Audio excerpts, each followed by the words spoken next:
आपको final year की बात बता रहा हूं। जब मैं बीटेक एनआईटी हमीरपुर से मैं पास आउट हूं, जब मैं बीटेक में था तो बहुत टेंशन हो रही थी, और बहुत टेंशन हो रही थी, कुछ समझ में नहीं आ रहा था, क्योंकि मैं मोह माया में फंसा हुआ था। मोह माया जानते हो ना आप लोग? अब जब मैं मोह माया में फंसा हुआ था, तो जब आदमी मोह माया में फंसा होता है तो फाइनेंशियली बहुत नीड होती है। कुछ लोग मेरे दर्द को समझ रहे होंगे।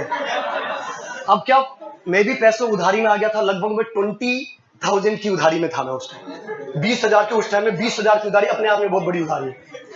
अब क्या हुआ, अब मुझे कुछ समझ में नहीं आ रहा है उस उधारी को मैं कैसे चुकाऊं। मैंने सोचा यार कोई दिक्कत नहीं, कोचिंग में पढ़ा लेंगे, आईआईटी वाईटी में कभी पढ़ाया तो था नहीं। मैंने कहा पढ़ा लेंगे। मैं कोचिंग के बाहर गया। अब एक से सबसे खास बात एक और, जब आदमी कॉलेज में होता है तो उसको लगता है अपन शाहरुख खान। बाहर जब निकलते हैं कॉलेज कैंपस से, तब आपको पता चलता है कि हम शाहरुख खान नहीं, हम अमरीश पुरी थे।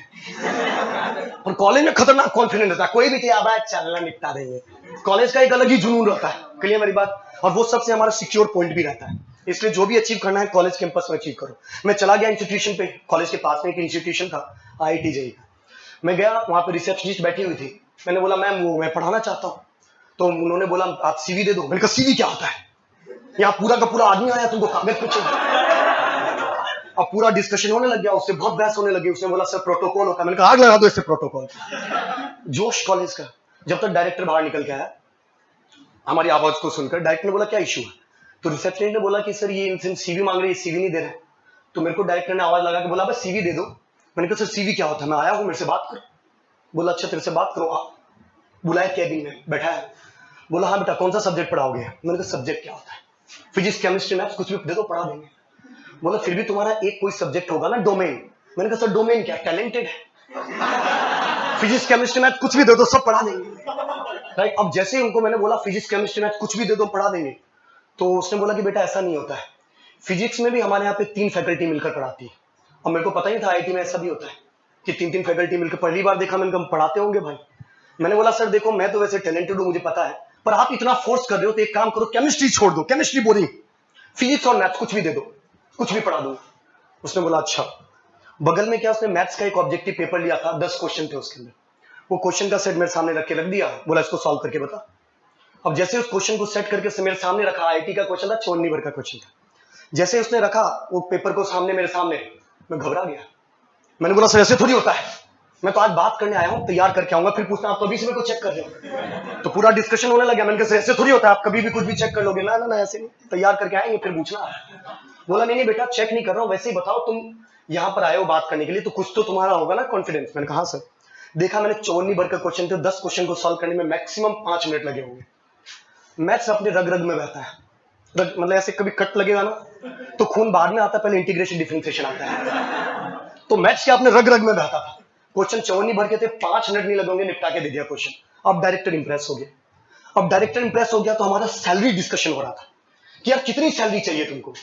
अब जिंदगी में पहली बार कोई काम के लिए गया, सैलरी क्या होता है पता ही नहीं। अब मैं ये सोच रहा था, पर मुझे इतना पता था कि मेरे पास उधारी कितने की है, 20 की। बस मुझे इतना पता था कि 20 की उधारी है। और मैं बहुत टेंशन में था कि यार मैं क्या बोलूं, कितनी सैलरी बोलूं, पर 20 तो चाहिए। तो मैं मन में सोच रहा था 20-25, 20 बोलूं 25 बोलूं, 20 बोलूं 25। अभी मैं बोल रहा हूं आपको हाइपोथेटिकल लगेगा, तो उस टाइम मेरी कंडीशन को समझिएगा। मैं 20-25 के बीच में कश्मकश में डूबा हुआ था कि 20-25, 20-25, 20-25। मैं मन में सोच रहा था 25 कहीं ज्यादा तो नहीं होगा, ये मुझे निकाल तो नहीं देगा। इतनी कश्मकश में चल रहा था, तब तक कि डायरेक्टर ने बोल दिया हम आपको 45,000 पे कर सकते हैं। जैसे डायरेक्टर ने बोला 45,000 पे सकते हैं, पे कर सकता हूं, मेरे मुंह से निकला सर 45 तो कम पड़ेगा सर।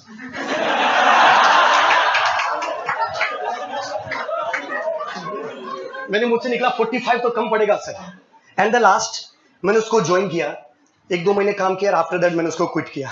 मोर ओवर आप इन पूरी चीज को एनालाइज करोगे, मतलब मैं बहुत स्लैंग वर्ड यूज कर रहा हूं। मैं उस समय 25,000 मेरी औकात मेरे हिसाब से मुझे बहुत ज्यादा लग रही थी। मुझे ऐसा लग रहा था 25,000 में कोई निकाल तो नहीं देगा। उस डायरेक्टर ने मुझे उस दिन एहसास करवाया कि तू 45 तो पढ़ते पढ़ते भी कमा सकता है। Is it clear? लाइफ में बहुत से ऐसे लोग होते हैं जिनको पता ही नहीं कि उसकी वैल्यू क्या है। क्लियर मेरी बात? पता ही नहीं कि उसको उसकी वैल्यू क्या है। वो नॉर्मल तरीके से अपनी जिंदगी जीता रहता है, उसको लगता है कि मेरे पास कुछ है ही नहीं, मैं कुछ कर ही नहीं सकता। और ऐसे लोग वाकई दुनिया में कुछ नहीं कर सकते। लाइफ में सबसे मोस्ट इंपॉर्टेंट चीज, सबसे पहले अपने आप को जानो, सबसे पहले अपने आप को जीतो। जो अपने आप को नहीं जीत पाया वो दुनिया को क्या जीतेगा। बात समझ में आ रही है? तो लाइफ में सबसे फिक्स रूल है, सबसे पहले किसको जीतना है? अपने आप को जीतना है, और ये मान के चलना है कि हमसे बेस्ट इस दुनिया में कोई नहीं है, मतलब कोई भी नहीं। ये अलग बात है अपने परसेंटेज 62 ही बन रहे हैं, पर 62 बन रहे इसलिए बन रहे क्योंकि सर मैं पढ़ ही नहीं रहा हूं, मैं पढ़ रहा हूं इसलिए नहीं पढ़ रहा हूं, इसलिए वो टॉप कर रहा है। जिस दिन मैं पढ़ूंगा उस दिन मैं टॉप करूंगा। ये थॉट्स होने चाहिए। ये अलग बात है कि कुछ ना हो, पर थॉट्स अंदर होने चाहिए। Is it clear? Is it clear? और बहुत सारे आप देखोगे कंपटीशन को टॉप करने वाले बंदे आप मिलोगे तो आप ये फील करोगे ऐसा नहीं कहा कि वो बहुत ही जीनियस थे, बस उसमें एक कॉन्फिडेंस था कि सर मैं 4